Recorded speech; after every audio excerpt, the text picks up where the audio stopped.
Congress party అన్ని వేళలా రైతుల పక్షాన నిలబడుతుందని కాంగ్రెస్ కిసాన్ సేవాదళ రాష్ట్ర కార్యదర్శి Gurram Srinivas Reddy, Kisan cell state convener Naini Narasimhareddy అన్నారు. ముఖ్యమంత్రి రేవంత్ రెడ్డి రైతులకు ఇచ్చిన హామీలను ఒక్కొక్కటిగా నెరవేరుస్తారని, ఈ వర్షాకాల పంటకు ఎకరానికి 7,500 రైతు భరోసా అందిస్తారని తెలిపారు. అలాగే తొందరలో రైతు రుణమాఫీ కూడా అమలు పరుస్తారన్నారు. సిద్దిపేట మార్కెట్ యార్డులో పర్యటించిన కాంగ్రెస్ నాయకులు వడ్ల కొనుగోలులో ఏమైనా ఇబ్బందులు ఎదురవుతున్నాయా అని రైతులను స్వయంగా అడిగి తెలుసుకున్నారు. ఈ సందర్భంగా వారు మాట్లాడుతూ కేంద్రంలో అధికారంలో ఉన్న బీజేపీ ప్రభుత్వం వ్యవసాయ రంగాన్ని నిర్వీర్యం చేసి కార్పొరేట్ శక్తులకు అప్పగించే ప్రయత్నం చేస్తుందని ఆరోపించారు. వచ్చే ఎన్నికల్లో మెదక్ పార్లమెంటు సహా రాష్ట్ర వ్యాప్తంగా 14 నుండి 15 పార్లమెంటు స్థానాలు గెలుచుకుంటామని ధీమా వ్యక్తం చేశారు. రైతులకు ఎలాంటి ఇబ్బందులు రాకుండా కాంగ్రెస్ ప్రభుత్వం చూసుకుంటుందన్నారు.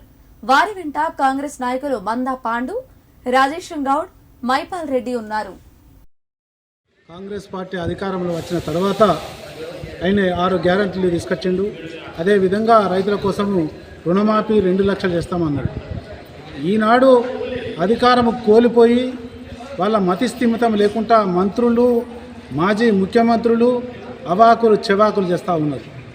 వాళ్ళు 9.5 సంవత్సరాల అధికారంలో ఉండి ₹1,00,000 రుణమాఫీ చేయని దద్దమ్మలు ఈనాడు 4 నెలలు కూడా కాలేదు.